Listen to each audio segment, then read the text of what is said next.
Governor Jishnu Dev గారి చేతుల మీదుగా జూలై 17, 2025న కోహెడ మండలంలో హుస్నాబాద్ నియోజకవర్గంలో ఉన్నటువంటి అన్ని గ్రామైక్య సంఘాలకు, మహిళా సంఘాలకు, అదేవిధంగా హుస్నాబాద్లో ఉన్నటువంటి ప్రతి హోటల్కు స్టీల్ బ్యాంక్స్ ఇవ్వడం ద్వారా మరి ప్లాస్టిక్ను వాడకుండా నిషేధించాలి, పర్యావరణాన్ని కాపాడుకొని ఆరోగ్యాలు బాగుండాలనే ఆలోచనతో మా తండ్రి గారైన పొన్నం సత్తయ్య చారిటబుల్ ట్రస్ట్ పేరు మీద 282 మహిళా సమైక్యలకు ఆ సంఖ్యను బట్టి 300 లేదా 400 లేదా 500 కిట్స్ను 13 రకాల వస్తువులతో ప్లేటుతో సహా చెంచా వరకు కూడా మరి ఆ ఒక ఫంక్షన్ చేసుకుంటే ఏవైతే వాడగలుగుతామో టిఫిన్ ప్లేట్తో సహా అన్ని రకాల వస్తువులను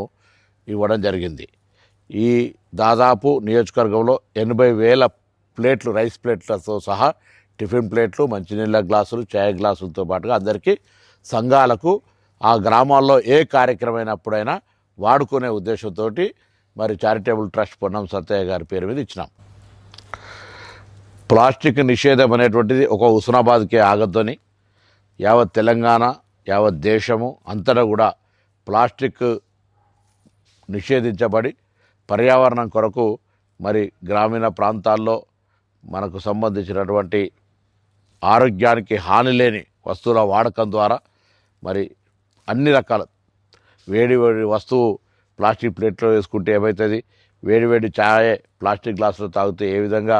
ఆరోగ్యానికి హాని కలుగుతుందో అందరూ కూడా ఈరోజు ఆరోగ్యం పట్ల శ్రద్ధ తీసుకునే సందర్భంగా ఆలోచిస్తున్నారు. కాబట్టే